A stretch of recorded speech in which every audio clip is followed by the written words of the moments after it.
만나서 반갑습니다. 수학이 다르다 강지훈입니다. 오늘은 지난 시간에 이어 고등수학의 구조에 대해 이야기할까 하는데요. 이를 통해 대수의 공부의 방향성을 잡을 수 있으니 반드시 끝까지 시청해 주시기 부탁드립니다. 그럼 시작해 볼까요? 일단 고등수학에서 대수가 나오는 부분은 수학3과 수학1입니다. 수학3과 수학1의 목차는 다음과 같습니다. 참고로 이 목차는 수학의 정석을 기준으로 작성하였습니다. 수학3과 수학1이 대수를 포함하기는 하지만 대수로만 이루어진 것은 아닙니다. 따라서 목차에서 대수, 즉 수에 대하여 배우는 부분을 구분해야 할 필요가 있겠죠? 대수는 다음과 같습니다. 수학상에서는 한 단원을 제외한 모든 단원이 대수, 수학 1에서는 전체 15단원 중 9단원이 대수임을 확인할 수 있는데요. 사실 대수라고 해서 같은 대수가 아닙니다.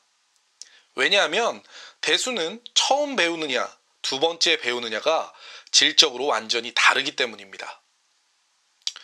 고등학교 때 처음 배우는 대수는 다음과 같습니다. 사실 수학상의 대수는 중학교 때 대부분 배운 내용입니다. 다항식의 연산은 2학년 1학기, 인수분해는 3학년 1학기, 항등식과 미정계수, 나머지 정리는 각각 1학년 1학기죠. 구체적으로는 다음과 같습니다. 그럼 대수에서 처음 배우느냐, 두 번째 배우느냐는 어떤 차이를 만들까요? 이것을 이해하기 위해서는 다른 이야기를 좀 해봐야 할 것 같습니다. 바로 보수에 대한 이야기죠. 보수가 무엇일까요? 제가 설명회 때 이런 이야기를 하면 학부 형님들 많은 분들이 자신 없게 진보에 반대요 이렇게 이야기하시곤 합니다. 정답이긴 한데 제가 원하는 것은 보다 수학적인 이야기입니다. 보수는 보충하는 수입니다. 보충하기 위해서는 완성이 있어야 합니다. 따라서 보수는 다음처럼 표현합니다. 일반적으로 우리는 십진법의 세상에 살기 때문에 보수라고 하면 10을 보충하는 수를 말합니다. 즉 2에 대한 10의 보수는 2에 어떤 수를 보충해서 10을 만들 수 있는가를 말하고 그 숫자는 당연히 8이 되겠죠. 그럼 보수는 수학에서 언제 이용될까요? 바로 뺄셈에서 이용합니다. 뺄셈과 덧셈 중에는 덧셈이 쉽습니다. 따라서 어려운 뺄셈을 덧셈으로 바꿔서 풀 수 있다면 계산이 쉬워지는 셈이죠. 그럼 뺄셈을 덧셈으로 바꿔볼까요? 12는 10과 2의 합으로 이루어진 수입니다. 따라서 12 빼기 7은 10 더하기 2 빼기 7로 표현할 수 있습니다. 그리고 우리는 10 더하기 2 빼기 7이나 2와 마이너스 7의 위치를 바꾼 10 빼기 7 더하기 2나 같다는 것을 압니다. 10 빼기 7은 무엇일까요? 바로 7에 대한 10의 보수입니다. 빼기를 배우기 전 학생들은 수업을 통해 7의 보수가 3임을 배우게 되고 순식간에 빼기는 3 더하기 2 덧셈으로 바뀌게 됩니다. 오란 값을 구하셨죠? 그런데 여기서 질문을 하나 던집니다. 무슨 질문이냐? 12 빼기 7을 이렇게 계산하시지 않으셨죠? 맞습니다. 우리는 이 정도의 계산을 암산으로 합니다. 여기가 중요한데요. 뺄셈을 배우는 과정에서 초반에 수학적 원리를 가르칩니다. 하지만 숙련의 과정에서 원리는 잊게 되죠. 그리고 이것은 교과 과정에 포함된 자연스러운 흐름입니다. 다만 다시 수학은 원리를 이야기할 시간이 온다는 것이죠.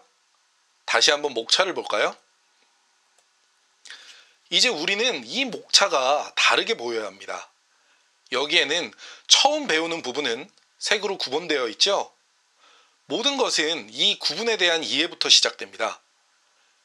대부분의 학생들이 고등학교 1학년 때 성적이 안 나온다는 호소를 하는데요. 이유는 간단합니다. 중학교 때처럼 공부하기 때문입니다. 중학교 때 다항식, 인수분해, 항등식 등등은 처음 배웁니다. 처음 대수를 배울 때 교과 목표는 말씀드렸다시피 숙련입니다. 당연히 외우듯이 문제를 풀어야 하고요. 시험에서도 시간을 빡빡하게 주면서 숙련도를 점검합니다. 그러나 고등학교 때 수학상의 대수는 두 번째 배우는 것이죠. 두 번째 배우는 대수에서 숙련을 묻지는 않습니다. 숙련이 아니라 다시 원리를 묻게 되는 것이죠. 그래서 외우듯 고1 수학을 공부한 학생들, 중등 수학 수준의 공부를 한 학생들은 성적이 잘 나오지 않게 됩니다. 중등 수학은 숙련을 확인하지만 고등 수학은 원리를 묻기 때문이죠. 묻는 게 다른데 답을 갖게 한다? 당연히 성적이 안 나오는 이유가 아닐까요? 따라서 중등 수학이 유형 연습을 암기하듯 문제를 공부한다면 고등 수학은 한 문제에 한 문제를 해체하듯 뼈와 살 모두를 꼼꼼히 발라먹어야 합니다. 원리와 증명을 이해하고 암기하면서 문제에 어떻게 적용되는지를 알아야 합니다.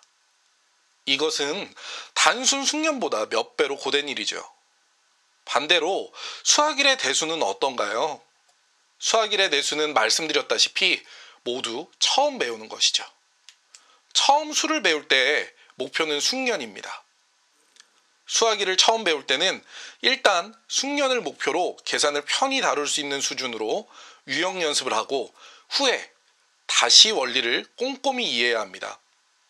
수능에서 수학상의 계산 문제는 출제되지 않지만 수학 1의 계산 문제는 출제되는데요. 수학 1의 계산은 고등학교 때 처음 배우는 내용으로 숙련이 교과 과정에 포함되기 때문이라고 할 수 있습니다.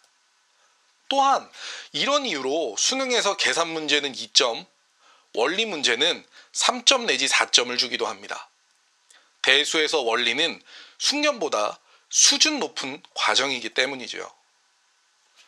이렇게 대수 공부법에 대한 이야기를 마치고 다음 시간에는 잠시 쉬어가는 의미에서 수학의 4가지 빙하기에 대해 이야기할까 합니다. 기하의 공부법은 이후 말씀드리겠습니다. 자, 오늘은 대수의 큰 공부법 마지막 시간으로 여러분들을 만나 뵀는데요. 정리하면 이렇습니다. 중등 대수는 1학기에만 배웁니다. 중등 대수는 처음 배우기 때문에 열심히 유형설을 풀고 외우듯이 익혀야 합니다.